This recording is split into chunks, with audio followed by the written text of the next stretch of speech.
সোহেল, হ্যাঁ ভাই। এলাকায় কি হয় না হয় তুমি আমাকে আগে বলো না কেন? মানুষের মুখ থেকে আমাকে জানতে হবে কেন? ভাই। এই আপনি দাঁড়ান। জি ভাইয়া। আমি আপনাকে সকালে ফোন দিয়েছিলাম, আপনি আমার সাথে দেখা করেন নাই কেন?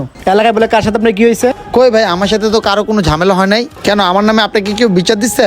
হ্যাঁ, বিচার দিছে তো। তাম্বির ভাইয়ের জায়গায় আপনি ইট বালু খোয়ার আগে ব্যবসা করতেছেন, আপনি ওনার কাছে পারমিশন নেন নাই। এগুলো কেন করতেছেন আপনি এলাকায়? ও ভাই, এই কাহিনী?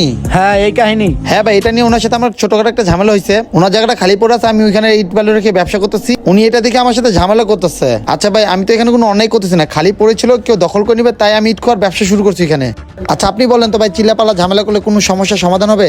যেহেতু ওনার খালি জায়গাটা পড়ে আছে, আমি ব্যবহার করতেছি, উনি চাইলে আমাকে বলতে পারে, মাস শেষে আমি ওনাকে কিছু টাকা দিয়ে দেবো। ওনারও লাভ হলো, আমারও কিছু লাভ হলো। এখানে তো ঝামেলা করে লাভ নাই, তাই না? আপনি ওনাকে বুঝাই বললেন, আমি ওনাকে কিছু টাকা দিয়ে দিব না। না না না সাহেব, আপনি ওকে 1 টাকা দিবেন না, আপনি আমাকে 10,000 টাকা দেন, আমি সব সমাধান করে দিতেছি। বুঝতে পারছেন? যেখানে আমি আছি এখানে কোনো ট্যাক্সন করতে হবে না, আপনি রিল্যাক্সে ব্যবসা বাণিজ্য করতে পারবেন। আচ্ছা ঠিক আছে, তাহলে আমি 10,000 টাকা সন্ধ্যার সময় আপনার বাসায় পাঠাই দিব না। ঠিক আছে, ফোন দিলে বিচার চলে আসেন। আচ্ছা ঠিক আছে।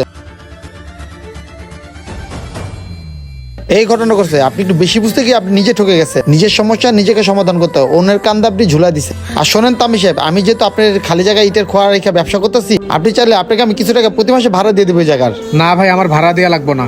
আমি যখন এই জায়গায় কোনো কাজ ধরবো তখন আপনি আপনার ইট খোয়া বালুগুলো সরাই নিয়েন, তাহলেই হবে। আর ভাই, যতদিন আমার জায়গা খালি আছে আপনি রেখে ব্যবসা করেন, কোনো সমস্যা নেই। ঠিক আছে ভাই, আর আপনি মনে কিছু নিয়েন না। সকালে আপনার সাথে খারাপ ব্যবহার করছিলাম। আর রাস্তার ভিতরে ইট বালু রাখলে লোকজনের সমস্যা হয়, যাতায়াতের সমস্যা হয়। এর জন্য আপনার জমিটা খালি পড়েছিল, তাই আমি রাখছি, যেন কারো সমস্যা নয় এবং কি আপনার জমি কেউ দখল না করতে পারে। বুঝতে পারছেন ভাই? আচ্ছা ঠিক আছে ভাই, আমি মনে কিছু করি নাই। আমার জায়গা যতদিন খালি আছে আপনি ইট খোয়া রাখতে পারবেন। আর হ্যাঁ, আজান দিচ্ছে, আমি নামাজ পড়তে যাবো, তো ভালো থাকেন। ঠিক আছে ভাই, যান।